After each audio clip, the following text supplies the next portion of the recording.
ओ साक्षी ये लो ना। अरे शेट अरे बहुत डिस्काउंट प्राइस में एकदम आधे दाम पे दे रहा हूँ साहब। नहीं चाहिए। अरे आप देखो तो सही। अरे बहुत अच्छा क्वालिटी। अरे भाई एक बार बोला ना नहीं चाहिए। क्वालिटी देखो क्वालिटी। ओ मैडम जी देखो ना। मैडम जी लो ना, अच्छी क्वालिटी का है मैडम जी, एकदम अच्छा क्वालिटी का है मैडम जी। अरे क्यों परेशान कर रहे हो, एक बार बोल दिया ना नहीं चाहिए। ओ भाई वो देखो ना, मैडम को कुछ हुआ है? कुछ नहीं हुआ उसे। अरे सो वो रही है वो। गर्दन से खून आ रहा है। क्या? हाँ मैडम के गर्दन से खून आ रहा है साहब। सुची वो देखो सुची।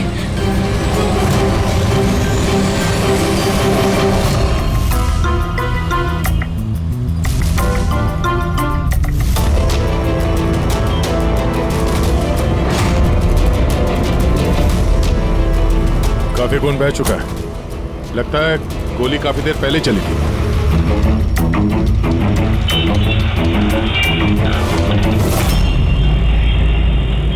ये सब कैसे हुआ मिस्टर आशुतोष?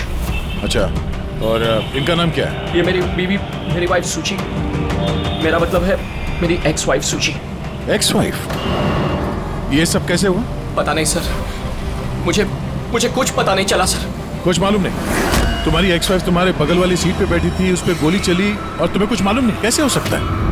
मेरा आशु कभी झूठ नहीं बोलता। अगर वो कह रहा है कि उसे पता नहीं चला तो आई एम श्योर उसे पता नहीं चला होगा। आप? जी मैं मेहिका, इनकी प्रेजेंट वाइफ। मिस्टर आशुतोष, जब सुची को गोली लगी और पिछली सीट का शीशा टूटा तो आवाज तो आई होगी, और आप कह रहे हैं आपको कुछ मालूम नहीं पड़ा? कैसे? दरअसल गाड़ी में म्यूजिक तेज चल रहा था और सुची सो रही थी सर। मुझे कुछ पता नहीं चला। वो बंदा कुछ सामान बेचने आया, उसने जब मुझे बताया तब मुझे पता चला कि सुची। गाड़ी में म्यूजिक चल रहा था और सूची सो रही थी। कमाल है, अक्सर लोगों की नींद जरा से आहट से खुल जाती है और इतने लाउड म्यूजिक में सूची सो रही थी। सर आपकी बात से पता चल रहा है कि आप मुझ पर शक कर रहे हैं। सर मैं ऐसा क्यों करूंगा? सुची और मेरा डिवोर्स जरूर हुआ था, लेकिन हम बहुत अच्छे दोस्त थे, हमारे अच्छे ताल्लुकात थे। अब दिनेश से पूछ लीजिए प्लीज। दिनेश? सर मैं सुची का भाई। आशुतोष सही कह रहे हैं सर, तलाक के बाद भी आशुतोष और सुची में बहुत अच्छे ताल्लुकात थे, कभी कोई मनमुटाव नहीं था। अच्छा, तो आप लोग जा कहाँ रहे थे? हमारी बेटी रूही की बोर्डिंग स्कूल से लौट रहे थे। तो ये सुची कार में बैठते ही सो गई या बाद में? सर दरअसल हमारे बीच में बहस हो रही थी। आशुतोष, रूही का स्कूल बहुत अच्छा है, हमें उसे उस स्कूल से नहीं निकालना चाहिए। सूची, ये स्कूल बहुत ही महंगा है, मैं इसकी फीस अफोर्ड नहीं कर सकता हूँ। लेकिन मैं कर सकती हूँ, और मैं अपनी बेटी की एजुकेशन में कोई कॉम्प्रोमाइज नहीं करने सूची, मैं तुमसे पैसे नहीं ले सकता। क्यों? ओह, तुम्हारा मेल ईगो आगे आ जाता है ना कि मैं तुमसे ज्यादा कमाती हूँ। जानते हो हमारे डिवोर्स की भी यही वजह थी। एक औरत एक आदमी से ज्यादा कामयाब रिश्तों में होनी चाहिए, पति पत्नी में नहीं। मुझे तुमसे कोई बहस नहीं करनी है और ना ही इस बारे में कोई और बात करनी है। रूही इसी स्कूल में रहेगी। उसके बाद हमारे बीच में कोई बात नहीं हुई, मुझे लगा कि वो सो गई है। अच्छा, ये जब झगड़ा हो रहा था तो गाड़ी कहाँ पे थी, किस इलाके में? सर लिंक रोड के सिग्नल पे, केपी थिएटर के पास। और फिर उसके बाद कौन सा रास्ता लिया आप लोगों ने? सर वहां से फिर मैंने लेफ्ट लिया पानी फ्लाईओवर की तरफ और सीधा यहाँ पे आ गए? जी सर। यानी करीब 2 किलोमीटर तक ये गाड़ी चली, तो इस 2 किलोमीटर के बीच में ही कहीं पे गोली चली है सूची? पंकज, एक काम करो, केपी थिएटर से लेके यहाँ से इधर 2 किलोमीटर दूर तक चेक कर लो, कहीं पे कोई सबूत वगैरह मिलता है क्या? मतलब कांच वगैरह का टुकड़ा टूटा होगा, वो देख लेना, और पैदल जाना। 2 किलोमीटर सर? पैदल चलो। गोली बड़ी अजीब एंगल से लगी है, ये नीचे है, गोली ऊपर से नीचे की तरफ आई है। मतलब गोली चलाने वाले को हाथ ऊपर करना पड़ा होगा फायर करते समय। खुली सड़क पे किसी ने गोली मारी है और किसी ने देखा नहीं। हो सकता है खूनी थोड़ा दूर हो, फिर भी मुश्किल है निशाना लगाना ये चलती गाड़ी पे, और वो भी तब जब खूनी किसी गाड़ी पे हो या बाइक पे। ऐसे निशाना लगाना इतना आसान नहीं है।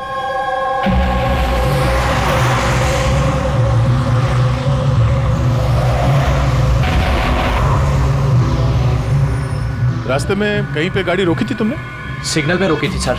बस और कहीं नहीं। अगर सिग्नल पे किसी ने गोली चलाई हो या फिर कहीं और से भी गोली चलाई हो तो वो निशाना लगाने के लिए वक्त तो लगेगा। तो किसी ने गोली मारते हुए किसी को देखा कैसे नहीं? हेलो, हाँ सर, ठीक है सर, हम लोग पहुंच रहे हैं। क्या हुआ? एसीपी साहब का फोन था, एक और लाश मिली है कामरे ब्रिज के नीचे। आ गया सर, आपको पता कैसे चला इस लाश का? लोकल पुलिस को आसपास के लोगों ने कंप्लेंट दी थी। 2 घंटे पहले लाश मिली है। सिर के पीछे घाव है और पीठ पर भी गोली का निशान। सर, एक बात समझ में नहीं आ रही है, इसे किसी ने यहाँ पे मारा या कहीं और मार के यहाँ पे फेंका है? देखते हैं फ्रेडी। सर रोड पर एक लवारिस बाइक भी मिली, मुझे लगता है इसी आदमी की वो बाइक। Skid mark. सर ऐसा लगता है ये आदमी बाइक पे जा रहा होगा, किसी ने पीछे से गोली मार दी, डिसबैलेंस हो गया, गाड़ी बाइक स्किड होके किसी चीज से यहाँ पे टकराई होगी और उसकी बॉडी यहाँ नीचे गिर गई। सर पे चोट उसी वक्त लग गया होगा सर।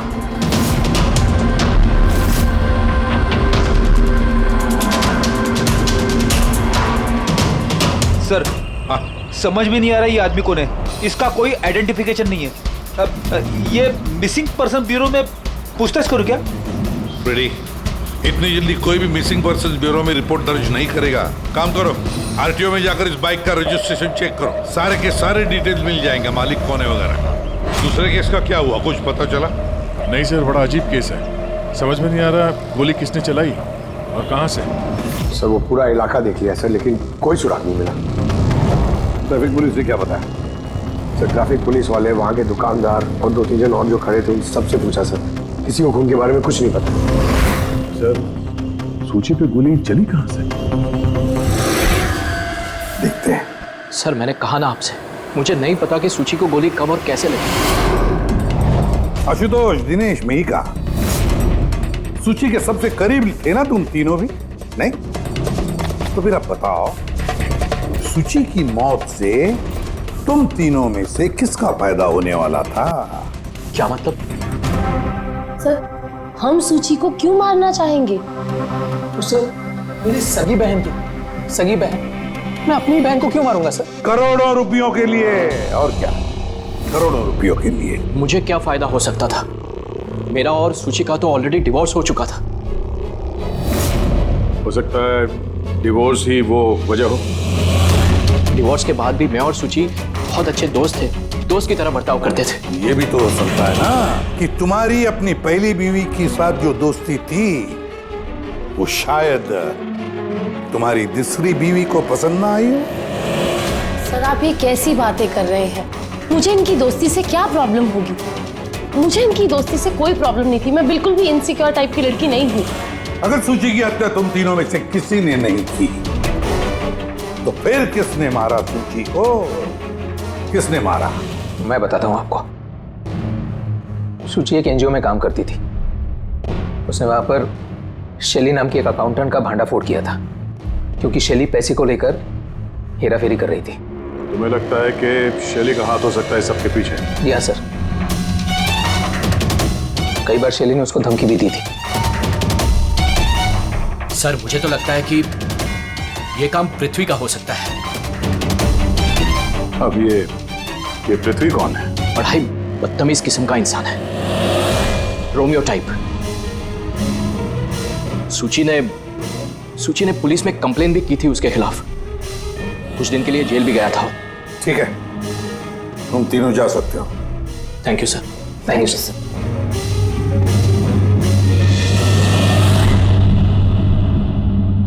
सर ये तीनों गड़बड़ लग रहे हैं। इन तीनों पर कड़ी नजर रखो। होता तो शैली और पृथ्वी दोनों को ब्यूरो बुला लेते हैं। सर, आरटीओ से बाइक के मालिक का पता चल गया। सर पृथ्वी और शैली का फोन अनरीचेबल आ रहा है, तो मैंने फ्रेडी से कहा है उनकी मोबाइल फोन को ट्रेस करने के लिए। ये तो हमारा डिलीवरी बॉय विवेक है। सर हमारी बाइक ज्यादातर यही चलाता था। सर इससे किसने मार दिया? वही पता करने की कोशिश कर रहा है। अच्छा, इस विवेक की किसी के साथ कोई दुश्मनी थी क्या?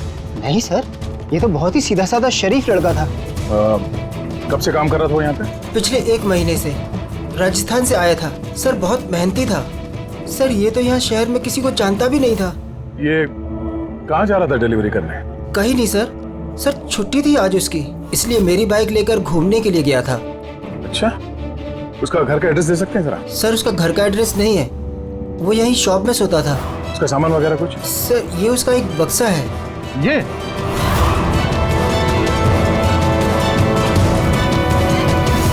सर ये विवेक के बॉक्सेस और सारे सामान चेक किए मैंने, उसमें ये सर्कस के पैम्फलेट्स के अलावा और कुछ नहीं मिला।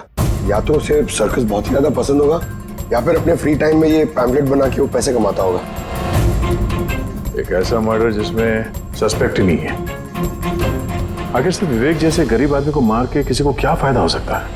वही तो फिर ये सूची का दूसरा मर्डर जिसमें कई लोगों पर हमें शक है, उनमें से कोई भी गाड़ी के पास जाकर के गोली चला सकता था सूची पर?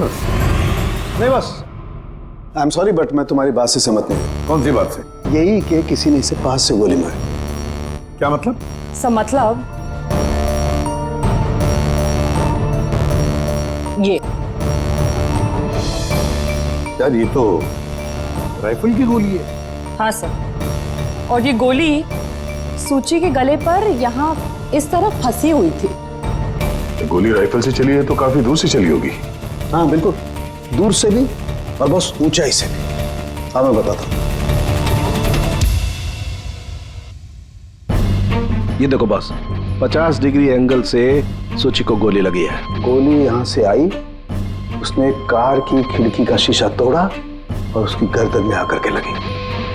ये गोली जिस एंगल से आई है सर, कितनी दूर से चली होगी गोली सर? लगभग 70 फीट की ऊंचाई से। किसी बिल्डिंग से गोली चलाई है, स्नाइपर तैयार बैठा था बिल्डिंग के ऊपर गोली चलाने के लिए।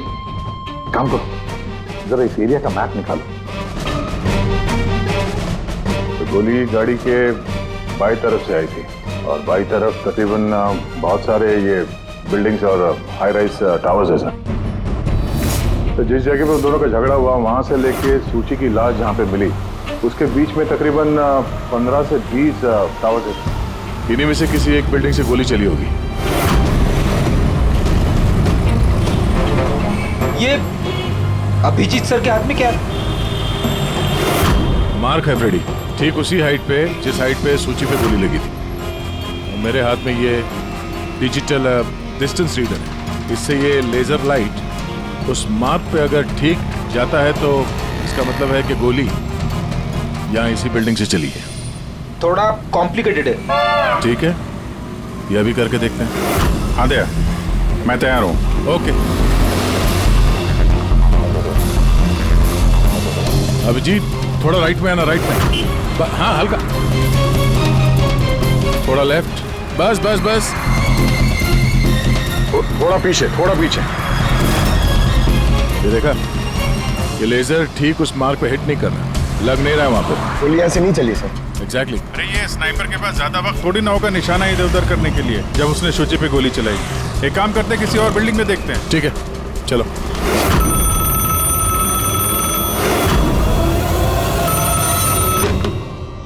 हेलो। हाँ हेलो, क्या ये फैंटेसी सर्कस जयपुर राजस्थान का ऑफिस है? जी हाँ, बोलिए। देखिए मैं मुंबई सीआईडी से एसीपी प्रद्युमन बोल रहा हूँ। क्या आपके यहाँ कोई विवेक काम करता था? हाँ हाँ, जानता हूँ विवेक को, वो इसी सर्कस में काम करता था। क्या हो गया? क्या काम करता था वो, कुछ बता सकते हैं? देखिए साहब, अगर सारा दिन आपसे फोन पे लगा रहोगे ना तो मेरा शो कैंसिल हो जाएगा। मैं आपकी बात अपने मालिक को बोलता हूँ, वो आपको कॉल करेंगे, समझे? हेलो। नहीं अभिजीत, यहाँ से निशाना कुछ ठीक से लग नहीं रहा, थोड़ा राइट में आना, राइट में, और थोड़ा।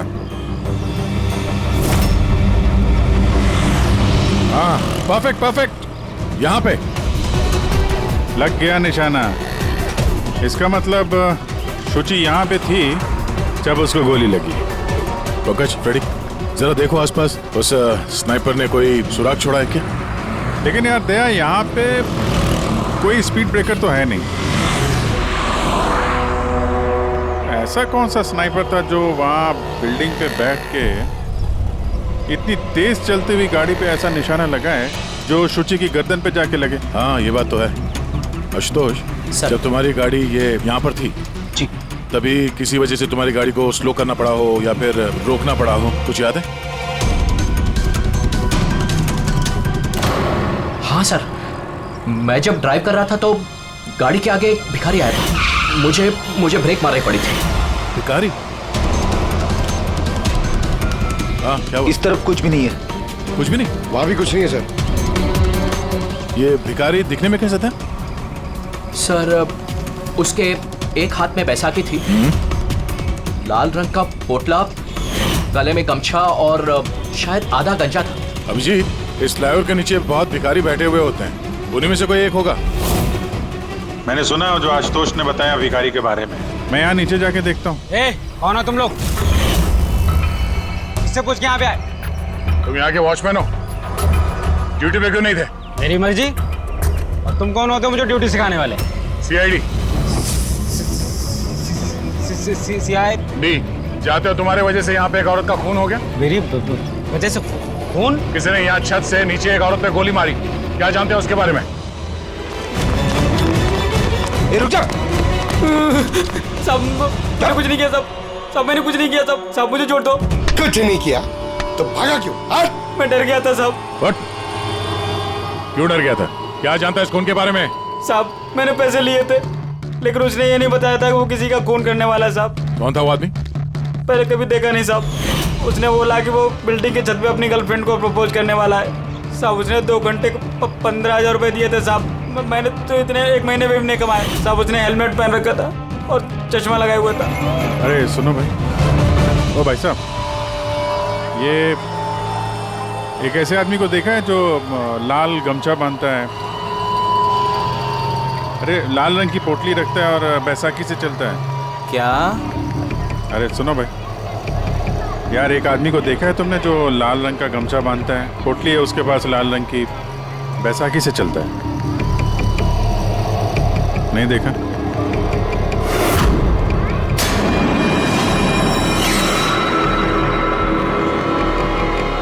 अरे सुनना जरा,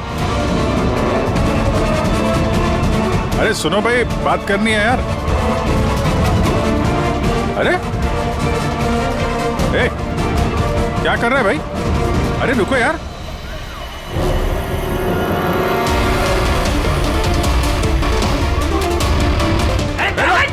अरे मैंने कुछ नहीं किया है। अरे मैं भिखारी हूँ, मेरे पास पैसे कुछ भी नहीं है। अरे कौन हो? छोड़ दो मुझे। अपाहिज होने का नाटक कर रहा है। तुझे मालूम है बिना पैर के आदमी कैसे जीता है? अरे कौन हो तुम? क्या चाहते हो? मेरे पास पैसे नहीं है, रास्ते का भिखारी जीता। तो जानबूझ के उस लाल वाली गाड़ी के नीचे गिरा था ना? कौन सी लाल गाड़ी? मैं किसी गाड़ी के आगे ले आया। साहब क्या दादागिरी है, आप इसे छोड़ दीजिए वरना ठीक नहीं होगा, मैं बता देता हूँ। CID से हूँ मैं। किधर चलो? शराफत से बता दे, वरना मैं अपने पे आ गया तो बहुत भारी पड़ेगा। नहीं साहब, आप पक्का CID से तो बताता हूँ। वो एक आदमी ने मुझे पैसा दिया था ये सब करने के लिए, और उसने कहा था कि जैसे ही लाल गाड़ी आती है तुम उसके आगे गिर जाना, तो मैं गिर गया साहब। तुझे पता कैसे चला कि लाल गाड़ी कब आएगी? वो छत पे एक आदमी खड़ा रह के इशारा करने वाला था, जैसे उसने इशारा करना मैं गाड़ी के आगे गिरना, ऐसा हमारा प्लान था साहब। तुझे मालूम है एक औरत का खून हो गया तेरे इस प्लान के चक्कर में? साहब मुझे माफ कर दो, मैं रास्ते का भिखारी हूँ, देखो मेरी हालत कैसी है साहब, मुझे छोड़ दो। चल ये बता, वो आदमी कैसा था दिखने में? नहीं वो साहब मोटरसाइकिल पे आया था, हेलमेट पहने हुआ था, तो चेहरा दिखाई नहीं दिया। अरे यार कुछ तो देखा होगा, कुछ सुना होगा तूने? उसका फोन आया था, सामने वाले ने कहा था कि जल्दी जल्दी मिलने आओ, तो हाँ, तो उसने कहा था कि मैं पहुँचता हूँ। कहाँ पहुँचने का बोला था, कुछ याद है? कुछ सुना तूने? हाँ याद आया, भांडुप मिल। हाँ भांडुप मिल। अच्छा ठीक है वापस आ जाओ, मैं सर को इन्फॉर्म करता हूँ। Okay sir. हाँ अभिजीत भांडुप मिल से वापस आ रहा है। उसका कहना है कि मिल एकदम सुनसान पड़ा है, कोई सुराग हाथ नहीं लगा उसके। खूनी तो वहीं पे भाग कर गया होगा, हो सकता है अभिजीत पहुंचने से पहले वो वहां से गायब हो गया। पंकज। हाँ सर। पंकज एक काम करो, जिस वक्त सूची को गोली लगी थी उस वक्त उस एरिया में कितने मोबाइल फोन एक्टिव थे पता लगाओ। स्नाइपर का फोन उसी में से एक हो सकता है। चल हाँ। पंकज, ये भी देखना कि उनमें से कितने लोग भांडुप मिल गए थे। सर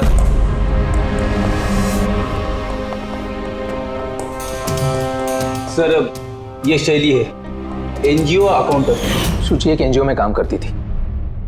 उसने वहां पर शैली नाम की एक अकाउंटेंट का भांडा फोड़ किया था। और ये पृथ्वी है जिनके खिलाफ सूची ने रिपोर्ट लिखवाई थी। सूची ने पुलिस में कंप्लेन भी की थी उसके खिलाफ। कुछ दिन के लिए जेल भी गया था। आपने सोच भी कैसे लिया कि सूची के खून में मेरा हाथ हो सकता है? हाँ सर, मैंने भी ऐसा कुछ नहीं किया। मैंने किसी का मर्डर नहीं किया सर। शैली, तुम्हारी नौकरी चली गई थी सूची के वजह से, और उसके बाद से तुम्हें अभी तक कोई नौकरी मिली नहीं। उधार के पैसे ले लेके घर का खर्चा चला रही हो तुम, हाँ? और पृथ्वी, एक हफ्ते तक तुम्हें जेल में रहना पड़ा। अपने मोहल्ले में काफी बदनामी हुई तुम्हारी, क्यों? तो क्या हुआ? अगर मुझे बदनामी का इतना डर होता तो मैं अपना घर बदल लेता। मर्डर थोड़ी ना करूंगा मैं किसी का। एंड सर, ऐसा नहीं है कि मुझे कोई जॉब नहीं मिल रही है। इट्स जस्ट लाइक कि मुझे मेरे लायक कोई जॉब नहीं मिल रही है, इस वजह से मैं कहीं ज्वाइन नहीं कर रही हूँ। आपको आशुतोष और उसकी नई पत्नी मिहिका से पूछताछ करनी चाहिए। वो आपस में खुश नहीं है, लेकिन दिखावा करते। आशुतोष तो सूची के पास वापस जाना चाहता। शायद मिहिका ने इसीलिए। एंड सर, सूची की ना उसके भाई दिनेश से भी नहीं बनती थी। हमेशा ना फोन पे उससे झगड़ती ही रहती थी। अच्छा, और किस बात को लेके होता था ये झगड़ा इन दोनों भाई बहन के बीच? एक्चुअली सर, दिनेश ने आशुतोष को धमकी दी थी कि सूची से दूर रहे। शायद सूची को यही अच्छा नहीं लगा होगा। इन एक बार सूची ने मुझे ये भी बताया था कि मिहिका जलती है उसकी और आशुतोष की दोस्ती से। 100% इन्हीं में से किसी एक ने उसका मर्डर किया। हाँ सर। अच्छा ठीक है, जा सकते हो तुम दोनों, लेकिन एक बात अच्छी तरह से याद रखना, जब तक इन्वेस्टिगेशन पूरा नहीं होता ये शहर छोड़कर तुम कहीं नहीं जाओगे। इस केस में किसी की बातों का भरोसा नहीं हो रहा सर। ऐसा लगता है कि सब के सब झूठ ही बोल रहे हैं। हाँ, पता जो भी है उसने बड़ी लंबी प्लानिंग की है। पहले भिखारी को पैसे दिए, फिर वॉचमैन को हायर किया, फिर स्नाइपर को हायर किया, तो सही वक्त मिलते ही सूची को उड़ा दिया। सर, हाँ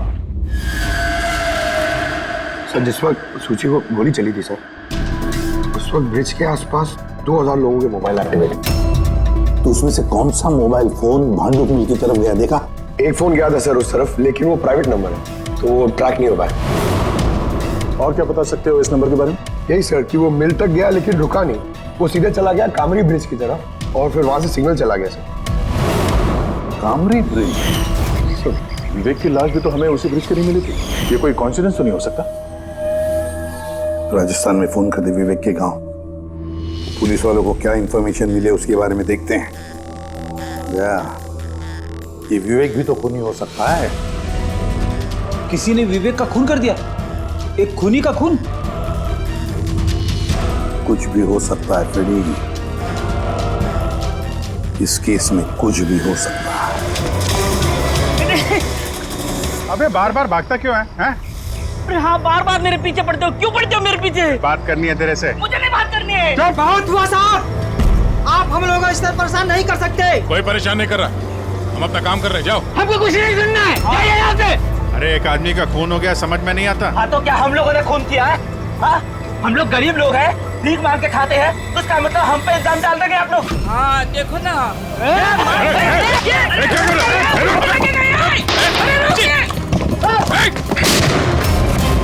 अभिजीत, तो ठीक हो? थोड़ा सा। ओह नो, पत्थर लग गया है। क्या किया तुम लोगों ने? हाँ? ये देख, इसने पैसे दिए थे तुम्हें? इसका भी खून हो गया? हाँ, मर गया ये। ध्यान से देख, क्या ये वही आदमी है जिसने तुझे बोला था कार के आगे गिरने के लिए? जरा जूम करो।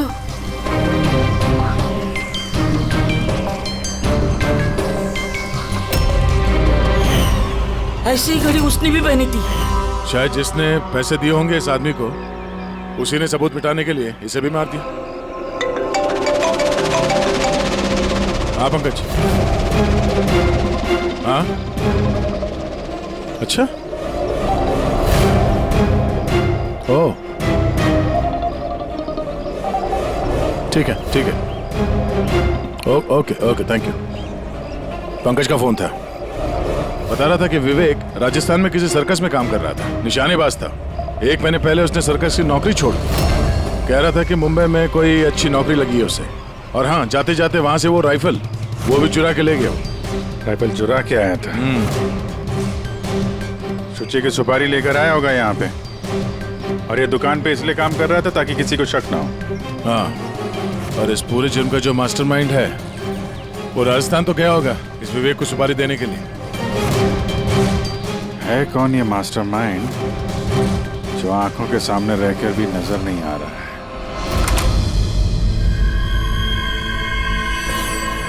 अरे मिस्टर आशु। सर आप लोग यहाँ? मिस्टर आशु, उस आदमी का पता चल गया है जिसने शुचि पे गोली चलाई थी। वाह, दैट्स अ ग्रेट न्यूज़। आपने पकड़ लिया उसे? विवेक नाम है उसका। आप लोग किसी विवेक को जानते हो? नहीं तो। कमाल है, आप किसी विवेक को नहीं जानते हो, मगर 15 बार कॉल किया आपने अपने मोबाइल से। क्या? सर मैं जब किसी विवेक को जानता ही नहीं हूँ तो मैं उसे फोन क्यों करूँगा? सिर्फ इतना ही नहीं, उससे मिलने तुम राजस्थान भी गए थे। सर्कस में उसकी गोली चलाने की कला तुम्हें इतनी पसंद आ गई थी कि सूची को मारने का कॉन्ट्रैक्ट भी दे दिया उसे। क्या? 1 मिनट सर, 1 मिनट। ये बात सच है कि मैं बिजनेस ट्रिप के लिए राजस्थान गया था, लेकिन मैं कोई सर्कस में नहीं गया था। और मैं जब कोई विवेक को जानता ही नहीं हूँ तो मैं उसे फोन क्यों करूँगा? तो क्या ये तुम्हारे फोन रिकॉर्ड झूठ बोल रहे हैं? सर ये हो सकता है कि मेरे फोन से किसी और ने फोन किया हो मेरी गैर मौजूदगी में। अच्छा, तो आप अपना फोन ऐसे ही लापरवाही से इधर उधर छोड़ देते हैं क्या? नहीं सर। हाँ सर। अच्छा ठीक है sir, okay sir, okay. Doctor Salunkhe का फोन था, हमें फोरेंसिक लैब में बुलाया आशुतोष को लेके। बस सुची यहाँ बैठी हुई थी इस सीट पे, और ये इस सीट का हिस्सा है जो पीछे की तरफ, और ये है वो लीवर जिससे सीट आगे पीछे होती है, और इस लीवर को जाम कर दिया गया है। देखो, लीवर को जाम कर दिया गया है। हाँ यार, बस यही सुना कैसे? इसके लिए आपने हमको वहां से बुलाया? पंकज, क्या तेरी पूरी बात सुनो ना। सुराग ये नहीं है कि ये लीवर अटका हुआ है, सुराग ये है कि इसे जानबूझकर पीछे अटकाया गया है। और सर सीट जानबूझ के कोई खराब क्यों करेगा? यही तो हम लोग भी सोच रहे थे। आशुतोष, ये तुम्हारी इस गाड़ी की सीट कब से ऐसी है, कब से पीछे अटकी पड़ी है? सर परसों रात तक तो ठीक थी, लेकिन कल सुबह जब निकला तो रिक्लाइन काम नहीं कर रहा था। मेरे पास ठीक कराने का वक्त नहीं था, इसलिए ऐसे ही निकल पड़ा। सालुंकी साहब, सीट खराब होने का इस केस से क्या लेना देना? लेना देना है पहले, और लेना देना यह है कि खूनी चाहता था कि सीट पीछे अटकी रहे ताकि सूची की पोजीशन ऐसे रहे पीछे की तरफ। सर अगर वो आगे बैठती या पीछे बैठती तो उससे खूनी को क्या फर्क पड़ता? खूनी तो गोली चलाने वाला था ना। यार पंकज, तुम एक काम करो, यहाँ ड्राइविंग सीट पे बैठो। सारिका, तुम सूची की जगह। हाँ। अब मान लो कि मैं सूची हूँ, तो जब मैं इस सीट पे बैठी थी तब मेरा सर ऐसे था। बस सूची का सर यहाँ होने का फायदा खूनी को तब मिलता जब उसका एम सूची नहीं, ड्राइविंग सीट पर बैठा हुआ आदमी होता, मतलब आशुतोष होता। लेकिन आशुतोष को किसी भी वजह से बहुत जबरदस्त ब्रेक लगाना पड़ा। ब्रेक की वजह से झटका लगा और झटके में सूची आगे आई, और बॉस गोली आशुतोष को लगने की बजाय सूची को लग गई। सर इसका मतलब आशुतोष खूनी नहीं है, बल्कि कोई उसका खून करना चाहता है।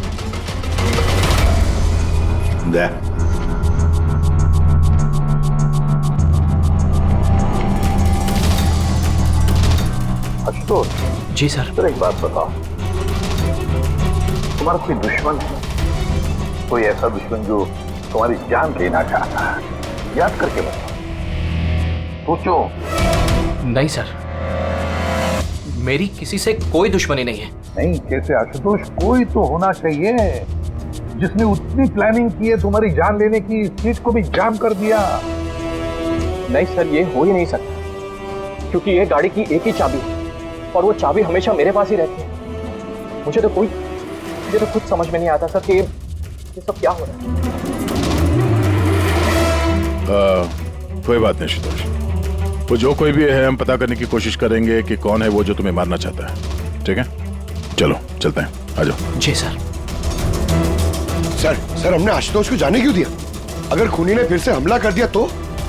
देखते रहना पंकज, अब हम आशुतोष की हर मूवमेंट को ट्रैक करेंगे, हर बात हमें सुनाई पड़ेगी। सर वो किसे? दैन ट्रांसमीटर बग जो लगाया है।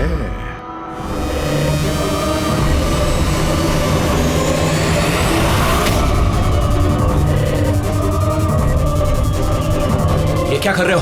गन? माय गॉड, गोलियों की आवाज है। जल्दी चलो, कहीं और एक खून न हो जाए। सब बस पहुंच ही रहे हैं हम लोग। सर हाँ, हमारा ये वाला जो सस्पेक्ट है सर, अभी खबर आई कि ये भी राजस्थान गया था आशुतोष का पीछा करते करते। ये तो आशुतोष के बिल्कुल करीब था।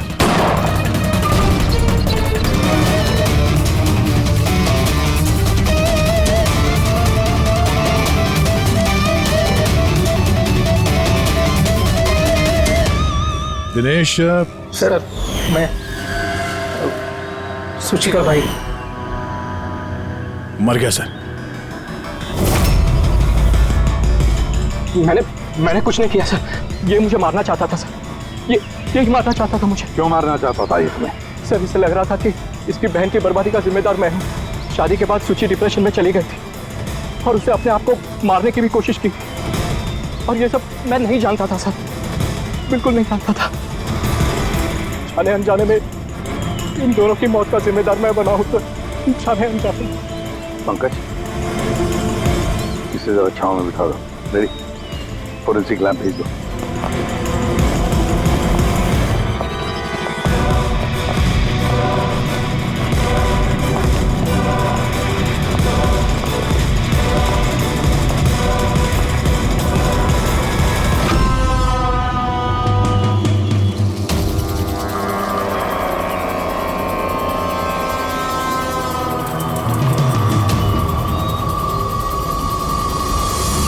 कहानी में नया ट्विस्ट।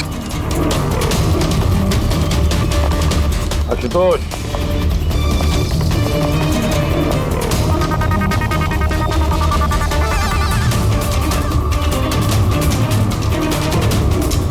जानते हो क्या है ये? नहीं सर, मुझे नहीं पता। नहीं पता? अभी जान जाओगे। पंकज, तलाशी लो इनकी। मगर क्यों? हाथ ऊपर करिए, पता चल जाएगा आपको। सर मैंने कुछ नहीं किया, मैं बेकसूर हूँ। आप मेरी तलाशी क्यों ले रहे हैं? मेरा यकीन मानिए सर, मेरे पास कुछ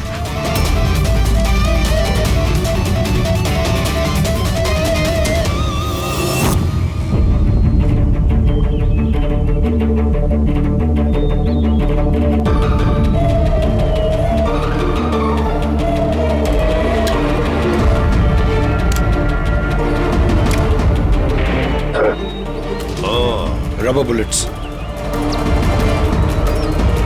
मुझे नहीं पता सर, इससे क्या साबित होता है? क्या साबित होता है? हा? तुमने इस गन से दिनेश का खून किया, असली बुलेट से। हा? तो फिर ये गन कैसे आई तुम्हारे पास, और वो नकली रबर बुलेट कैसे फायर हुआ और कब?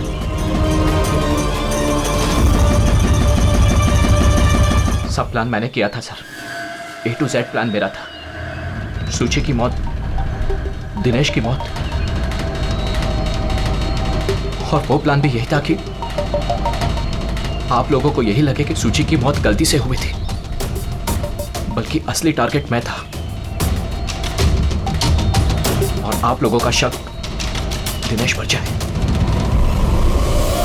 लेकिन सारा प्लान मिट्टी में मिल गया, सब कुछ मिट्टी में मिल गया। क्यों मारा तुमने सूची को? क्या मिला तुम्हें सूची को मारकर? सूची मेरी बेटी रूही को लेकर हमेशा हमेशा के लिए देश छोड़कर जा रही थी सर, और ये बात उसने मुझसे छिपाई थी। आप ही बताइए सर, अपनी इकलौती बेटी को खुद से दूर कैसे करने देता? और इसलिए तुमने विवेक को, उस शार्प शूटर को पैसे दिए अपनी बीवी सूची की जान लेने के लिए, और जैसे उसने काम खत्म कर दिया तुमने उसे भी मार डाला। तुमने दिनेश को ऐसा क्या कहा कि वो तुम्हें मारने के लिए यहाँ पर आ गया? मैंने मिहिका को दिनेश के पास भेजा था। क्या? हाँ दिनेश, मुझे अभी पता चला कि आशुतोष ही तुम्हारी बहन की मौत का जिम्मेदार है और वो तुम्हें भी मारना चाहता है। नहीं नहीं, मैं उसे छोड़ूंगा। दिनेश, पागल हो गए हो क्या? खून करोगे तो? उसने मेरी बहन को मारा, मेरी सगी बहन को। एक पत्नी को मेरी बहन को मारते हुए उसे कुछ नहीं लगा। नहीं, कुछ भी हो जाए मैं उसे छोड़ नहीं सकता, मैं उसे नहीं छोड़ सकता। मेरी बात तो सुनो। और मौका मिलते ही उसकी गन बदल दी। जो गोलियां दिनेश तुम पर चला रहा था वो नकली थी? हाँ, लड़ाई के दौरान मैंने गन बदल दी थी ताकि आप लोगों को लगे कि आत्मरक्षा के लिए मैंने दिनेश को मारा है और आप लोगों के सामने मैं बेगुनाह दिखूं। क्या छोड़ा तुमने अपनी बच्ची के लिए? ना मां ना बाप। उसी बच्ची को पाने के लिए तुमने उसी की मां को मार डाला, और फिर इस जुर्म में तुम भी जिंदगी भर जेल की सलाखों के पीछे सड़ते रहोगे। बताओ आशुतोष, क्या मिला तुम्हें अपनी बच्ची को इस तरह से अनाथ करके? क्या मिला?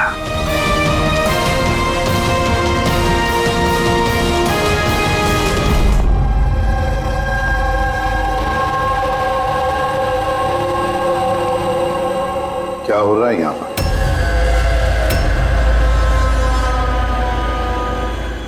ये कैसा सवाल है? क्या आप लोगों को दिख नहीं रहा है मेरे भाई आर्यन की मौत हो गई है?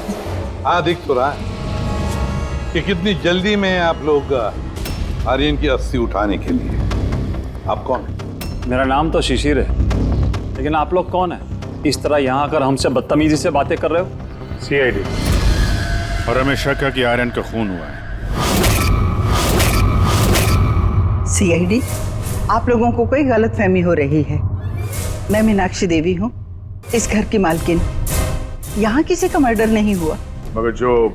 एक मिनट, इससे पहले कि आप कोई और सवाल करें, मैं आपको बता देना चाहती हूँ कि आप लोग इस वक्त मेरे घर की चौखट पे खड़े हैं, वो भी अनइनवाइटेड, यानी कि बिना बुलाए।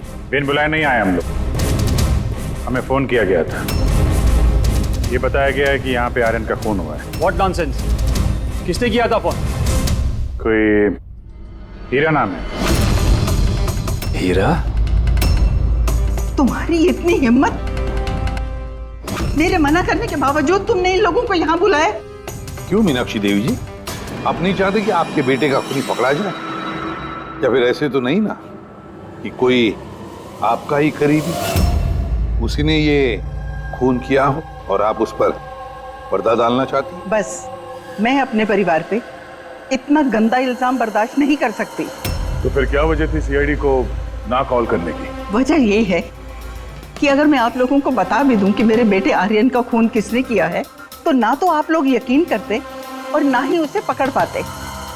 मीनाक्षी देवी जी, दुनिया में ऐसा कोई भी खूनी नहीं है जिसे हमने नहीं पकड़ा।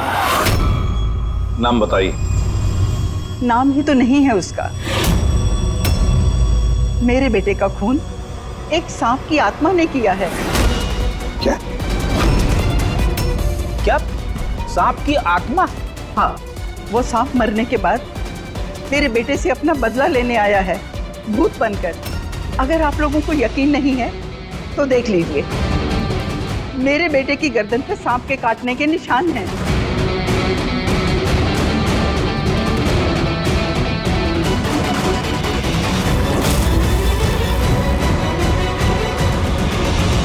देखिए मैडम, मीनाक्षी देवी। ठीक है मीनाक्षी देवी जी, सीआईडी गवाह, सबूत और सुरागों पर यकीन करती है, भूत प्रेत की कहानियों पर नहीं। सर दरअसल हमें यहाँ पे स्विमिंग पूल की खुदाई के वक्त सांप का घर मिला था। आर्यन ने उसके ऊपर मिट्टी का तेल डाल के जला दिया।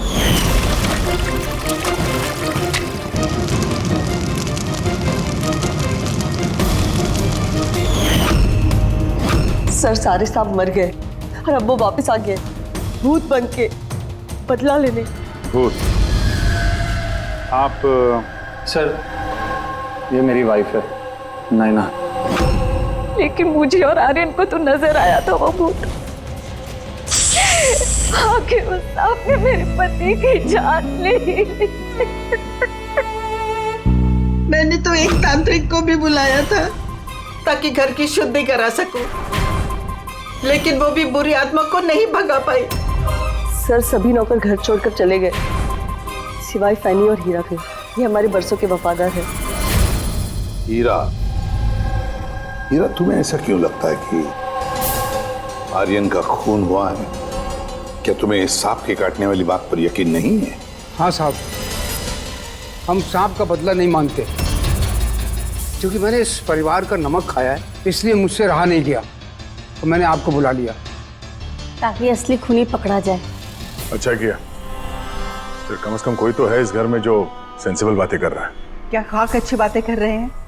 अगर आपको हमारी बातें इनसेंसिबल लग रही हैं और इन नौकरों की बातें सेंसिबल लग रही हैं, तो फिर बताइए आर्यन के गर्दन पे ये सांप के काटने का निशान कहाँ से आया है? इसी बात की तहकीकात करना चाहते हैं हम मीनाक्षी देवी जी। और आप सब लोग ध्यान से सुनिए, जब तक हमारी तहकीकात पूरी नहीं होती हमारा तुम सब पर शक है। हम वो जगह देखना चाहते हैं जहां पर आर्यन को सांप ने काटा था। सर उसको रात को अकेले में स्विमिंग करना बहुत अच्छा लगता था। आर्यन यहाँ स्विमिंग करने के लिए आया था रात में, और उसकी मौत के बारे में आप लोगों को पता चला सुबह। आप लोग होश में नहीं थे क्या?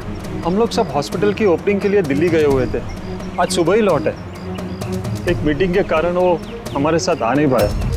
अच्छा, तो मतलब आर्यन घर में अकेला था, हीरा और फैनी भी घर में थी ना?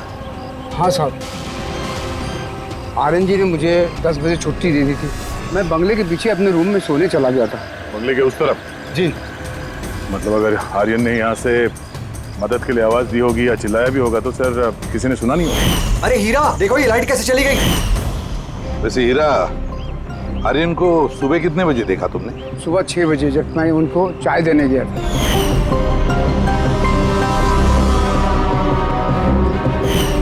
वैसे तुम सब लोग दिल्ली गए थे किस हॉस्पिटल के इनॉग्रेशन के लिए? सर हमारा खुद का हॉस्पिटल।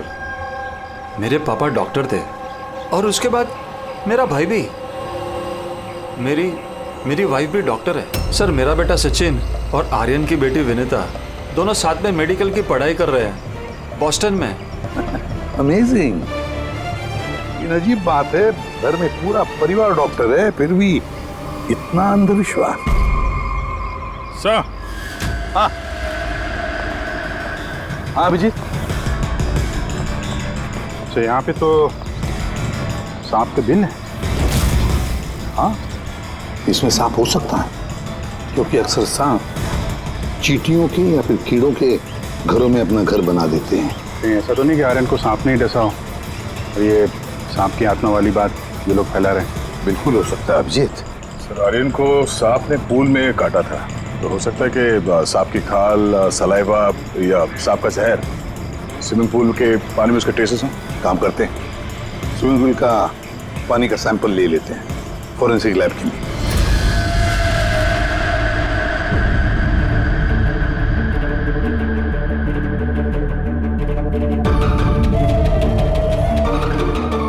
यार 15 मिनट से हम लोग यहाँ पर खड़े हैं, तो कुछ बोलने को तैयार ही नहीं है। क्या बोलूं यार, ये केस इतना कंफ्यूजन है कि मैं कुछ बोल ही नहीं सकता। एक काम करो, तुम 15 मिनट आराम कर लो, तब तक मैं अपने दिमाग को थोड़ी ताजी हवा दे आता। प्लीज। क्या हम लोग मजाक करने आए यहाँ पर? मजाक? मैं कहाँ कर रहा हूँ मजाक? और नहीं तो क्या कर रहा है? यार तुम, अच्छा चल बॉस, जितनी बात पता चली है ना उतनी बता देता हूँ, लेकिन प्लीज कोई सवाल जवाब मत करना प्लीज। देखो भाई, वो जो स्विमिंग पूल का पानी का सैंपल था ना, उसमें ऐसा कुछ भी नहीं मिला है जिससे सांप के बारे में पता चले। कुछ भी नहीं है, ना सांप की चमड़ी का कोई ट्रेसेस है, ना कोई जहर है उसका, कुछ भी तो नहीं है जिससे उसका डीएनए पता चले यार, कुछ भी नहीं है। तो इसमें कंफ्यूजिंग क्या है? मामला एकदम साफ है सर। पूल में कोई सांप वाप नहीं आया है, इसका खून किसी इंसान ने किया है। क्या कंफ्यूजन है? और खूनी ने ये दिखाने की कोशिश की कि आर्यन की मौत सांप के काटने की वजह से हो। वाह, बहुत अच्छा। भाई आप लोगों को सालूके की जरूरत क्या है यार? देखो भैया, ये बात इतनी सीधी अगर होती तो मेरा दिमाग नहीं भन्ना रहा होता। जितनी सच्चाई इस बात में है कि ये सांप है, उतनी सच ये बात भी है कि ये जो इसके गर्दन पर जो सांप के कांटे के निशान है, ये असली निशान है। मतलब सांप ने ही काटा है, और इसके शरीर में जो जहर है वो भी सांप का ही जहर है, कोबरा का जहर है यार वो। मगर सर अभी अभी तो आपने कहा कि पूल में सांप आया ही नहीं, फिर आर्यन के शरीर में कोबरा का जहर कहाँ से आया? यही तो कंफ्यूजन है बच्चे, यही तो कंफ्यूजन है यार। तो आप ये कहना चाहते हैं कि इसे वाकई किसी सांप की आत्मा ने काटा है, जो पूल के ऊपर हवा में उड़ के आई, बिना पानी को टच किया, आर्यन का खून किया और हवा में छू मंतर। ये बात मैंने कही? मैंने कही क्या बात? ये तुमने सोची है यार, ये तुम्हारे शब्द है यार। यार तू इतना टेढ़ा क्यों हो रहा है? टेढ़ा नहीं हो रहा हूँ यार, मेरे दिमाग में कंफ्यूजन है। अरे डॉक्टर साहब, तो आप बताइए कहना क्या चाह रहे हैं? कि दया, मैं क्या कहना चाह रहा हूँ मुझे खुद को समझ में नहीं आ रहा है, इसीलिए कहा था कोई सवाल जवाब मत करना, जो बता रहा हूँ वो सुन लेना बस। यार साउंड के एक बात बता, तुझे ऐसे नहीं लग रहा है कि तेरे से कुछ छूट रहा है तेरे फॉरेंसिक इन्वेस्टिगेशन में? कोई मिसिंग लिंक है जो तू ढूंढ नहीं पा रहा है? नहीं तो दो रिजल्ट कैसे आ सकते हैं? हाँ यार, यही तो कंफ्यूजन है, दो रिजल्ट्स क्यों आएंगे? लेकिन आए बॉस, सांप का जो असली जहर है उसे, और इसके शरीर में जो जहर है उसको, दोनों को मैंने कंपेयर किया। बड़ी आश्चर्यजनक बात पता चली। आओ दिखाता हूँ। ये देखो, ये आर्यन के शरीर में जो जहर है ये बताता है कि ये पहले ऑक्सीजन के कांटेक्ट में आया है।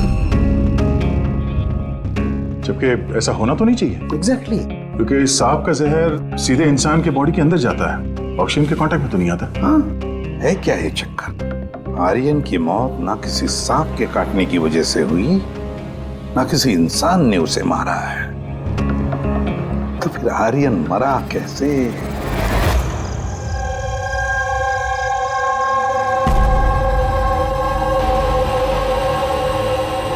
पापा, हाँ पापा वो बाकी का जो काम है वो कल पूरा कर लेंगे। मैं जाके ये दूसरा केबिन उसे लॉक मार देता हूँ, तब तक आप दोनों इसको लॉक मार दीजिए। ठीक है बेटा।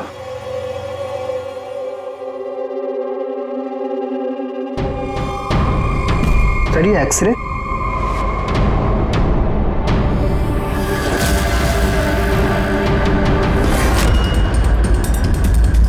इम्पॉसिबल, ये तो इंसान के दांतों का एक्सरे, लेकिन इसके दांत तो सांप का है। अरे ये क्या हुआ? एक मिनट सर, मैं देख के आता हूँ।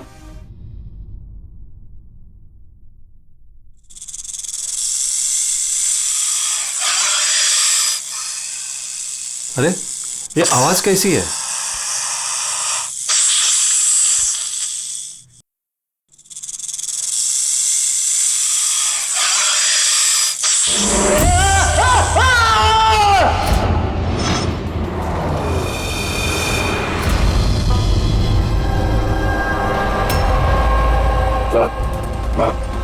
इनके पैर में भी ये सांप के काटने का निशान है। फिर से सांप?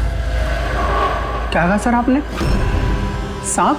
हाँ सांप। क्यों, क्या हुआ?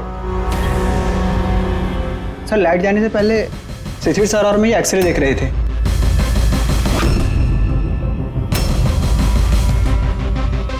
तो एक्सरे में तो आदमी के दांत के साथ साथ सांप का भी दांत दिख रहा है।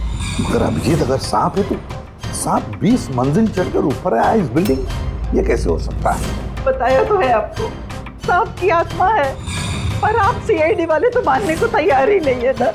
सर ये एक्सरे नकली हो सकते हैं, ये सब प्रोस्थेटिक के दांत हो सकते हैं। तुम्हारे पापा कमरे में अकेले थे जब चीख की आवाज आई? जी सर। और कोई कमरे से बाहर आते दिखा? नहीं सर। मतलब खूनी किसी दूसरे रास्ते से इस कमरे से बाहर गया है? लेकिन सर यहाँ तो कोई और रास्ता है ही नहीं सर बाहर जाने का। नहीं कैसे होगा? कोई तो रास्ता जरूर होगा, कोई खुफिया रास्ता। सर। हाँ दे। सर ये देखिए, दीवार में छेद है। खूनी तो नहीं, पर सांप इस छेद से आसानी से आ जा सकता है इस कमरे में। मतलब ये छेद कहीं तो जाता होगा ना। क्या है इस कमरे के बगल में? सर इस कमरे के बराबर में सर एक और कमरा है। पंकज, जरा वो स्प्रे लेकर आओ जो सारुंखे ने बनाया है स्नेक स्लाइम के लिए, जिससे वो कलर बदल देता है अगर स्नेक है तो। इसका एक ही मतलब है, कोई सांप नहीं आया था इस कमरे में। सर, बगल वाला कमरा चेक किया, वहां पे तो कोई छेद है नहीं। ये छेद कहीं नहीं जा रहा है, सिर्फ इस दीवार में ही खत्म हो रहा है। सर ये राहुल और सचिन ने भी कहा कि बाहर किसी आदमी को जाते हुए नहीं देखा। फिर ये खून किया किसने? डेफिनेटली सांप ने तो नहीं किया। अभिजीत, माना कि तुम एक बहुत ही सिंसियर ऑफिसर हो, थैंक यू थैंक यू। बहुत देर में पता चला आपको। लेकिन इस बार तुम्हारा अंदाजा गलत निकला। कचरा कर दिया यार। क्या क्या क्या गलत है अंदाजा है? क्या गलत है? वो ये कि शिशिर की मौत भी सांप के वजह से हुई है। हमें उसके शरीर में से जहर मिला है सांप का। ये कैसे हो सकता है? और क्राइम सीन पे तो कोई सांप वाप नहीं था। हाँ, ना सांप ना आदमी। शिशिर कमरे में अकेला था। गवाहों ने बताया जब चीखने की आवाज आई, उसके बाद से कमरे से कोई बाहर निकला नहीं था। सर इस केस की गुत्थी तो उलझती जा रही है। ना सांप ने किया है, ना इंसान ने किया है, फिर ये खून पे खून कौन किया जा रहा है? एक्सरे। इसका जवाब वो एक्सरे देगा जो हमें क्राइम सीन पे मिला था। बिल्कुल सही कहा तुमने दोस्त, और इस एक्सरे ने जवाब दे दिया है भाई साहब। और जवाब ये है कि ये एक्सरे नकली नहीं है, असली है। सर आप ये कहना चाहते हैं इस आदमी का जो दांत है ये दांत सांप के दांत। तो डॉक्टर साहब आप ये कहना चाह रहे हैं कि ये असली इंसान के दांत है जो सांप के दांतों जैसा है? नहीं, मैंने ये नहीं कहा। नहीं, आप जो कुछ भी कह रहे हैं सर, इस केस में बिल्कुल भी समझ में नहीं आ रहा है। चलो माना कि एक ऐसा इंसान है जिसके दांत सांप की तरह है, तो फिर वो कमरे से गायब कहाँ हो गया? वहां पे तो एक बिल था, बिल से गायब हो जाएगा क्या कोई आदमी? अरे यार तुम मन में आ रही जो बोल रहे हो, मैंने ये कहा जो तुम बोल रहे हो। तो आप कहना क्या चाह रहे हैं? कुछ तो बताइए जिससे हम इस केस में आगे बढ़ सके। देखो दोस्त, मैं सिर्फ सच्चाई बता सकता हूँ, और सच्चाई ये है भाई कि ये जो एक्सरे में दांत हैं, ये तो भाई सांप के ही दांत हैं।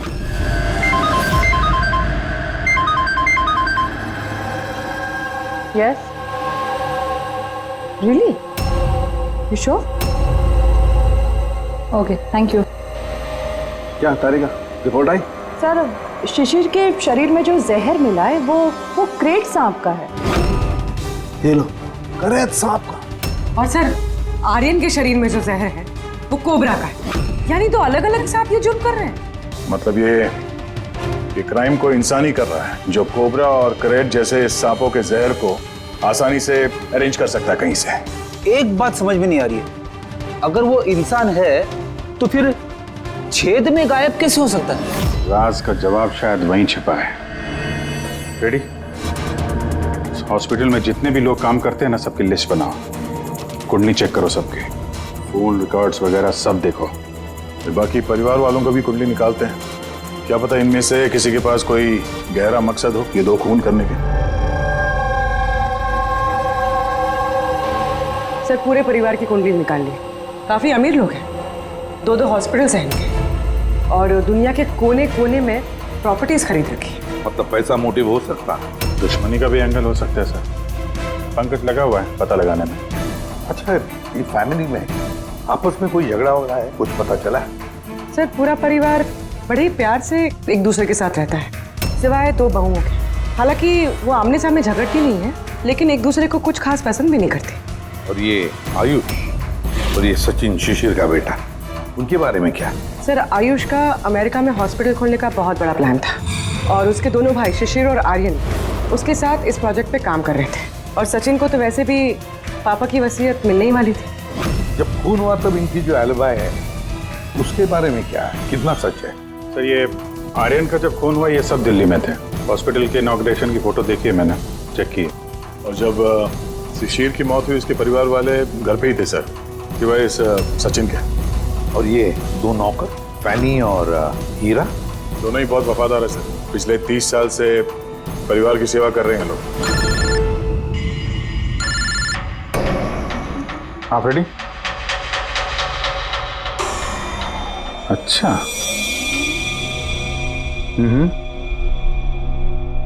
Okay okay, thank you sir. एक सांपों की विशेषज्ञ है मायरा, हर्पेटोलॉजिस्ट मायरा।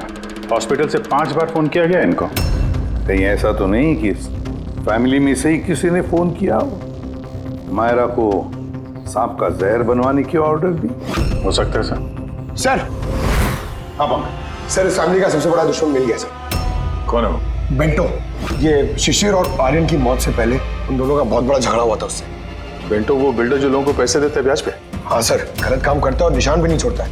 अभिजीत, इस बेंटो को ब्यूरो में बुलवा लेते हैं। बताया सर, तुम और पंकज जाकर इस हर्पेटोलॉजिस्ट मायरा को मिलो। देखो कौन सा जहर और किसने बनवाने की ऑर्डर दी थी उसे।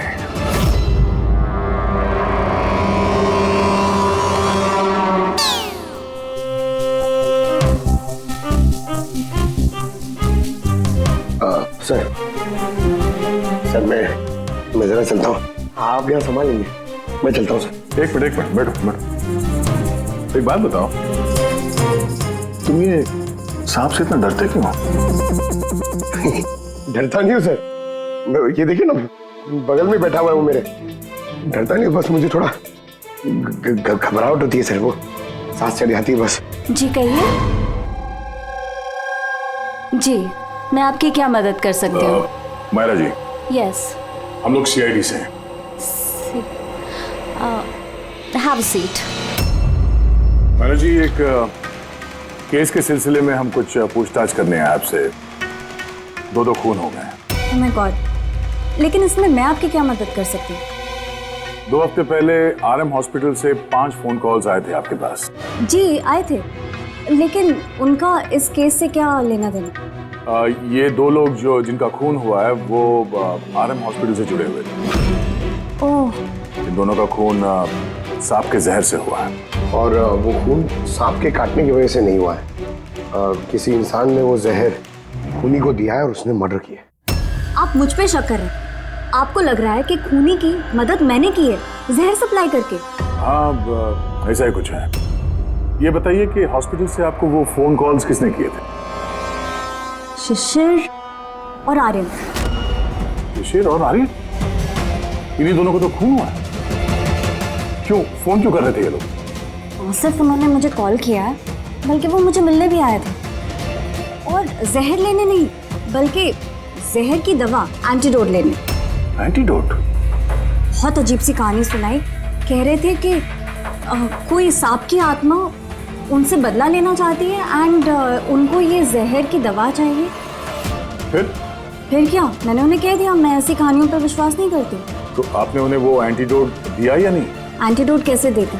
उन्हें कोई ऐसा एंटीडोट चाहिए था जो हर एक सांप के जहर के खिलाफ काम कर सके। ऐसा कोई एंटीडोट होता ही नहीं है। अलग अलग जहर के लिए अलग अलग एंटीडोट होता है। तो दोनों यहाँ से खाली हाथ वापस गए? जी, एंड आई एम सॉरी, आपको भी खाली हाथ जाना होगा, बिकॉज मेरा इस केस से कोई लेना देना नहीं। Myra ji, just for my general knowledge, अगर किसी को सांप काट लेता है तो उसे क्या करना चाहिए? अगर किसी को सांप काट ले तो सबसे पहले चीज पैनिक बिल्कुल ना करें।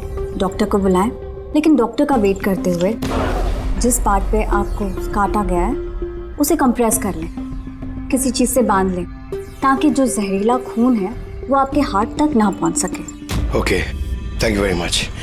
चले सर? चलो, तब तक देखते हैं एसीपी साहब को बेंटो से क्या पता चला। हाँ, ये बात सही है कि मेरी शिशिर और आर्यन के साथ बहस हुई थी, लेकिन आपका ये इल्जाम सरासर गलत है कि मैंने उनका खून किया। तो फिर किसने किया खून? मुझे क्या पता बॉस। रही बात उनको मारने की, यदि मुझे उनको मारना होता तो सर मैं ये सांप बिच्छू वाला गेम नहीं खेलता, मैं सीधा अपना घोड़ा लेता और उनको। लेकिन सर आप जानते हैं कि मैं कानून की कितनी इज्जत करता हूँ। हाँ मालूम है कानून की कितनी इज्जत करते हो तुम। ये बताओ, आर्यन और शिशिर से किस बात पे झगड़ा हुआ था तुम्हारा? सर मैंने उनकी गोवा वाली जमीन खरीदी थी और उस प्रॉपर्टी के पेपर्स पर उन्होंने साइन भी किए थे। तो सर अचानक वो मुकर गए और मुझे फ्रॉड बोलने लगे और कहते हैं कि उन्होंने किसी भी पेपर्स के ऊपर साइन ही नहीं करे। और आप लोगों को यकीन दिलाने के लिए मैं उस प्रॉपर्टी के पेपर्स भी साथ लाया हूँ। ये लीजिए, आप चाहे तो चेक कर सकते हैं। देखिए एसीपी साहब, मैंने थोड़ी बहुत हेरा फेरी करी है, लेकिन उतनी जितनी बाकी के लोग करते हैं। लेकिन आप मेरी बात का यकीन मानिए, मैंने ये डील पूरी ईमानदारी के साथ करी है। आप चाहें तो उनकी अकाउंट स्टेटमेंट चेक कर सकते हैं।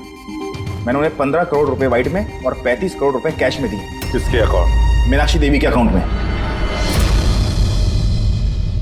मीनाक्षी देवी जी बेंटो सच कह रहा था, उसने आपके अकाउंट में पैसे डाले थे। जगह जगह पैसा लगा है मेरा, इतने सारे शेयर हैं। अब सब डील तो मैं याद नहीं रख सकती ना। आप याद नहीं रख सकती, लेकिन कोई और तो होगा जो उसका ख्याल रखता हो। हर अकाउंट, हर डील की देखरेख के लिए एजेंट रखे होते हैं ना हमने। अच्छा, तो फिर इस डीड का एजेंट कौन था? इस प्रॉपर्टी की डीड में आपके बेटे शामिल थे। मेरी समझ में तो ये नहीं आ रहा कि इन सब में मेरे बेटों की मौत का क्या मतलब। मीनाक्षी देवी जी, आपके दोनों बेटे हैं, सांप के डसने से नहीं मरे, किसी इंसान ने मारा है उन्हें। किसी ऐसे इंसान का जिसके पास ठोस मकसद था आपके दोनों बेटों को मारने का। ऐसा मकसद किसका हो सकता है? इस डील से जुड़े किसी इंसान के पास। इसीलिए तो हम आपसे पूछ रहे हैं कि कौन एजेंट कौन था इस डील का। बस कीजिए आप। एक तो उन सांपों ने मेरे दो बेटे मुझसे छीन लिए, और आप सीआईडी वाले इस केस को नया चेहरा देने पे लगे हुए हैं। आप मान क्यों नहीं लेते कि ये सांपों का किया धरा है ये सब कुछ? बस माजी जी, आप लोग प्लीज यहाँ से चले जाइए। देखिए, हमारे लिए हमारे परिवार से बढ़कर कुछ भी नहीं, ना पैसा ना दौलत। अरे आप मेरी माँ की हालत देख रहे हैं, ना सो पा रही है ना खा पा रही है। दिन रात में भगवान से यही दुआ करते रहती है कि इन्हें भी इनके बेटों के पास बुला ले। आयुष,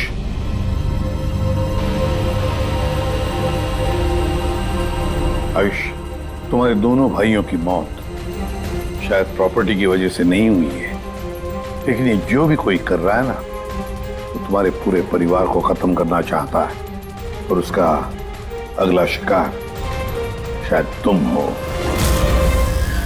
सर, क्या सच में मेरी जान को खतरा है? जी हाँ, लेकिन घबराओ मत, इस बार हम तुम्हारे साथ में हैं, उस सांप का सामना करने के लिए। तुम्हारे दोनों भाइयों पे हमला रात में हुआ था, तो शायद तुम पे भी हमला रात को ही होगा।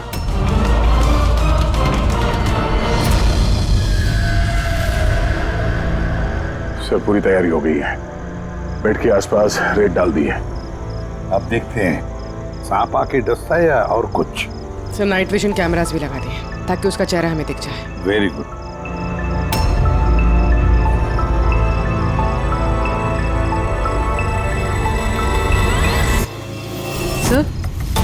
सर, ये देखिए, कुछ रेंग रहा है।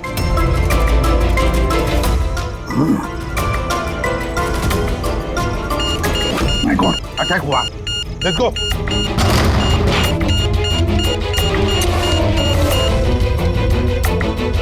सर, यहाँ पर तो कोई भी नहीं।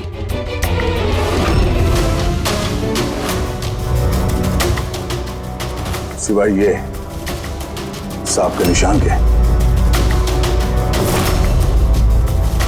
My God. देखो यार, मैं जानता हूं आप लोग क्या कहना चाहते हो, लेकिन प्लीज पहले मेरी बात सुनो। बस इस बार भी सांप नहीं था। और सर, जो रेत आप लोगों ने वहां डाली थी उसमें से भी सांप से रिलेटेड कुछ भी नहीं मिला है। और फुटेज क्लियर नहीं है, तो कैसे मान लिया जाए कि सांप है?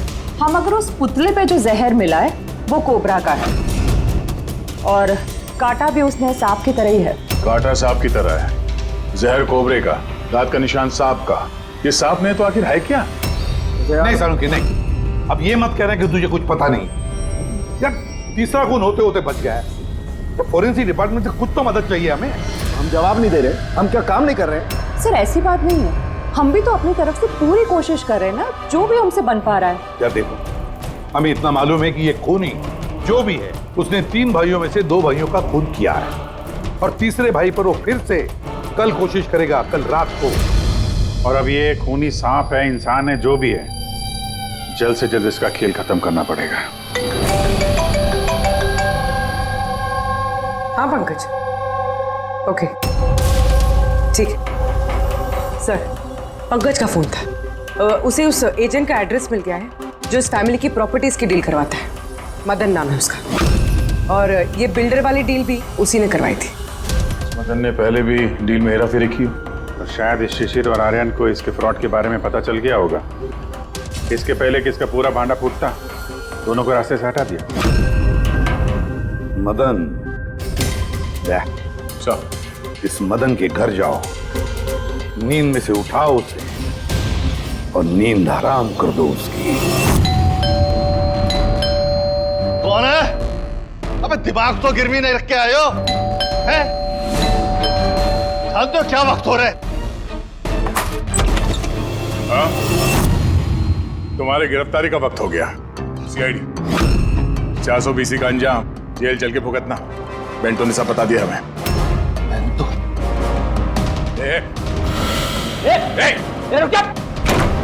मदन, दरवाजा खोलो, यहाँ पे छुपने का कोई फायदा नहीं। अरे चले जाओ यहाँ से, मैंने कुछ नहीं किया। शिशिर और आर्यन का खून किया तुमने, दरवाजा खोल। अरे मैंने किसी का खून नहीं किया। लाइट्स ऑफ क्यों? ये चीखा क्यों? कहीं आत्महत्या तो नहीं कर रहा है? हटो। अरे क्या हुआ?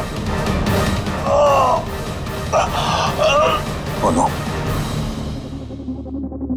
सांप है यहाँ, इसी कमरे में।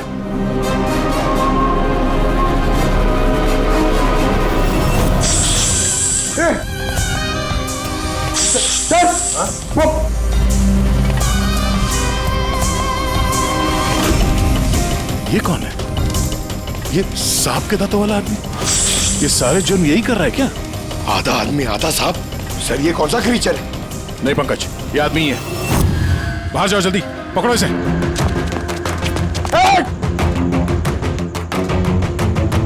लाओ यहाँ। डुल्ला, ये जहर तुम्हारे दिल तक पहुंचना नहीं चाहिए। सर, इसका मतलब जो आदमी हमें घूर रहा था उसी ने काटा है। हो सकता है। बड़ी एम्बुलेंस को फोन करो जल्दी।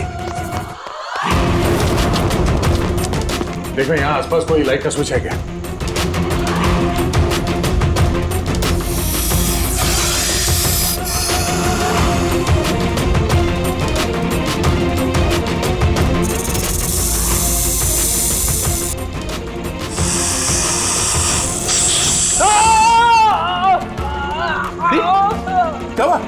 सर लगता है सांप ने काट लिया।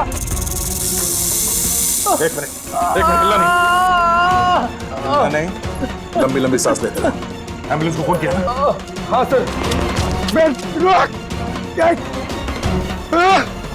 ये क्या?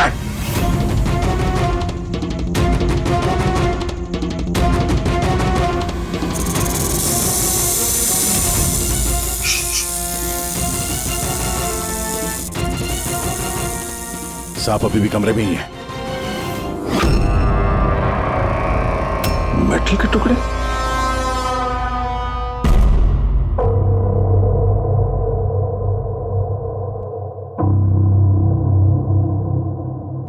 समझ गए? मेटल के सांप का क्या पता चला? बस उस पर थोड़ा टेस्ट करना बाकी है, जल्दी पता चल जाएगा। फ्रेडी सर कैसे हैं अभी? ठीक है, वो जहर निकल चुका है। और वो मदन? वो भी स्टेबल है, फिलहाल सदमे में है। कुछ वक्त लगेगा उसे नॉर्मल होने में। भाई एक बात तो पक्की है, ये मदन तो खूनी नहीं। हाँ, खूनी कोई और है, लेकिन उसका कोई ना कोई कनेक्शन है मदन और प्रॉपर्टी की डीलिंग के साथ। और वो सांप की खाल जो पंकज को मिली थी, वो वाली खाल खास बनवाई गई है 10 अलग अलग सांपों की खाल का इस्तेमाल करके। और वो सांप वाले दांत जो एक्सरे में दिखे थे? पूर्वी वो दांत दरअसल सांप के दांत है ही नहीं, एक इंसान के दांत है। अरे पहले तो आपने कहा था कि... पहले कह रहा था क्योंकि पहले मुझे पता नहीं था कि इस इंसान को एक खास किस्म की बीमारी है। इस बीमारी का नाम है हाइपोहाइड्रोटिक एक्टोडर्मल डिस्प्लेसिया। मतलब इस बीमारी में इंसान के नाक, बाल, खाल, दांत ये सब कुछ अजीब तरीके से डेवलप होने लगते हैं, जैसे इस इंसान के साथ हुआ। मतलब इस केस से सांप का कुछ लेना देना है नहीं? सर ये बहुत ही रेयर डिसीज है। पूरी दुनिया में सिर्फ 30 से 40 ऐसे लोग हैं जो इस बीमारी के शिकार हैं। और हमें एक हॉस्पिटल से एक आदमी के बारे में पता चला है जो इस बीमारी का शिकार है। एड्रेस क्या है इसका?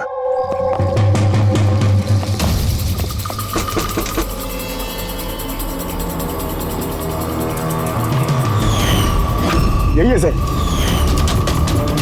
कल रात को मदन के घर के बाहर क्या कर रहा था? कल रात तो मैं यही था। और मदन कौन है? और आप लोग कौन है? सीआईडी। मदन कौन है? एक ऐसा हाथ पड़ेगा ना, सब याद आ जाएगा मदन कौन है। एक मिनट। कल रात आपने शायद अमित को देखा होगा। ये अमित है, ये कई दिनों से लापता है। कल शायद आपने इसी को ही देखा होगा। कब से गायब है? पिछले 2 हफ्तों से। मैं पुलिस में कंप्लेंट भी लिखवाई है। हमारी बीमारी के कारण हमें नौकरी भी नहीं मिलती है। लोग हमें देखकर भाग जाते हैं, इसीलिए हमारा गुजारा भी नहीं हो पाता है।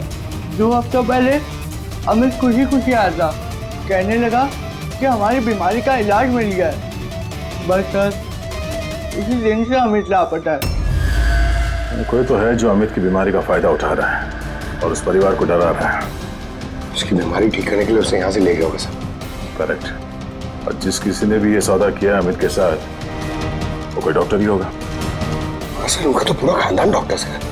उनका खुद का हॉस्पिटल भी, कोई भी कर सकता है।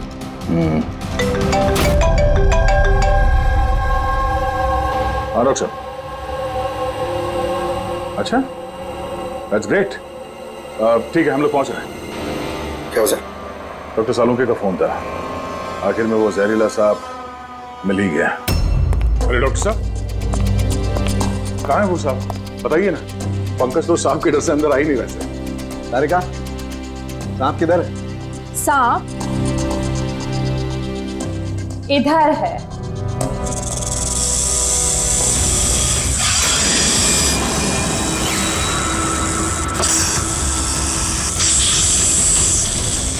अरे वाह, क्या है ये? बॉस, ये रोबोटिक स्नेक है। वो जो मेटल के टुकड़े मिले थे, मैं तभी समझ गया था कि खूनी ने इसी तरीके की किसी चीज का इस्तेमाल किया होगा। ऐसा ही सांप बनाया होगा, रोबोटिक स्नेक। और इस रोबोटिक सांप में कैमरा लगा हुआ है और एक ऐसा डिवाइस भी जो किसी पे भी जहर इंजेक्ट कर सके। और इसके लिए किसी भी छोटे बिल में जाना कोई मुश्किल बात नहीं है। रोबोटिक आर्म के बारे में तो सुना था, वो जो डॉक्टर लोग यूज करते हैं ऑपरेशन के लिए। तो सर, ये सब हॉस्पिटल में आसानी से मिल सकता है। शायद खूनी ने इसी का इस्तेमाल किया हो ये सांप बनाने में। हाँ दे, लेकिन बस रोबोटिक आर्म का रेंज ऑफ मोशन काफी कम होता है। लेकिन हाँ, टेक्निक यही इस्तेमाल की हो। इसका तो एक ही मतलब है अभिजीत, कि जिसने भी ये मेटल का सांप ऑपरेट किया है वो बिल्कुल ऑफिस या फिर स्विमिंग पूल के आसपास ही होगा। फिर तो सर ये लगता है किसी नजदीक वाले आदमी का ही काम है। शायद कोई परिवार वाला।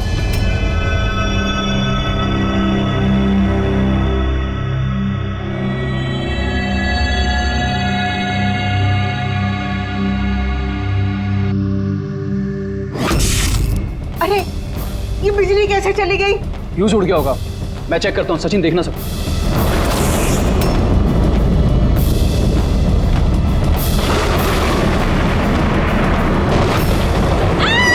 इसे क्या हुआ?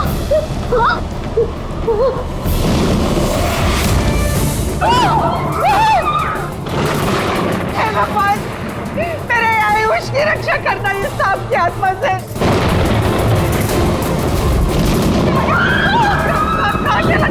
अभी तो यही था, कहाँ चला गया? हमको किसी को भी नुकसान पहुंचा सकता है। अभी तो यही था। आप लोग प्लीज घबराइए मत, प्लीज।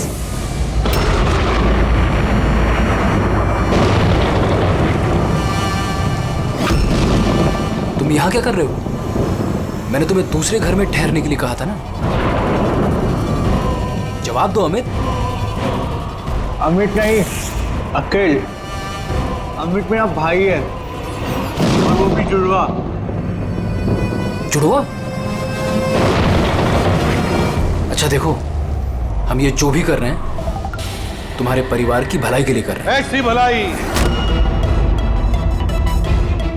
जो निर्दोषों के खून से रंगी है। क्यों, है ना आयुष? आप लोग? ये हमारा प्लान था, असली सांप को बिल से बाहर निकालने के लिए। शायद तुम भूल गए आयुष कि अमित का कोई जुड़वा भाई भी है। और फिर तुम हमारे चंगुल में फंस गए। हमें अपने चंगुल में फंसाना इतना भी आसान नहीं है।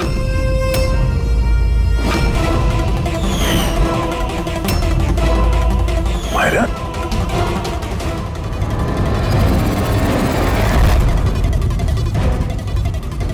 मीनाक्षी देवी को तो हम बचा लेंगे, लेकिन तुम दोनों को सीआईडी से कौन बचाएगा? हाँ? जुए की लत लग गई थी मुझे, करोड़ों रुपए का कर्जा चढ़ गया था मुझ पर। इसलिए आज से 2 साल पहले मैंने प्रॉपर्टी के कागजों पर आर्यन और शिशिर भैया के साइन ले लिए थे। लेकिन जब प्रॉपर्टी के दाम बढ़ गए और भैया ने मुझसे कहा कि उस प्रॉपर्टी को वो बेचना चाहते, मैंने उस समय तो कुछ बहाना बना लिया। लेकिन फिर एक दिन भैया को पता चल ही गया कि वो प्रॉपर्टी उनके नाम पर है ही नहीं। और इससे पहले कि उसे कुछ पता चल जाए इस बारे में, तुमने अपने दोनों भाइयों को खत्म कर दिया।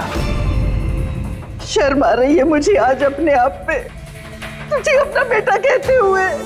माँ, मैं क्या करता?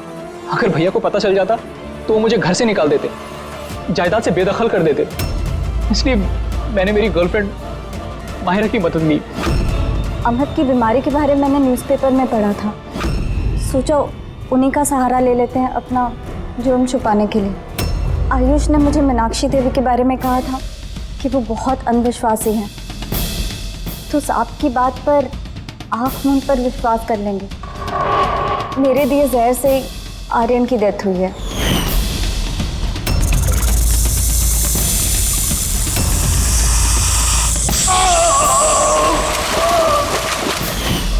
शिशिर के मौत के वक्त भी मैं ऑफिस में छुप गई थी। उसी छेद से मैंने सांप को भेजा शिशिर को डसने के लिए। अमित का इस सब में कोई कसूर नहीं, उसे तो हम काउंसलिंग के लिए भेज देंगे, वो एक नई जिंदगी शुरू करेगा। मगर तुम दोनों, आयुष और मायरा, जिस जुर्म के रास्ते पर चल रहे हो ना, वो रास्ता खत्म होता है फांसी के फंदे पे।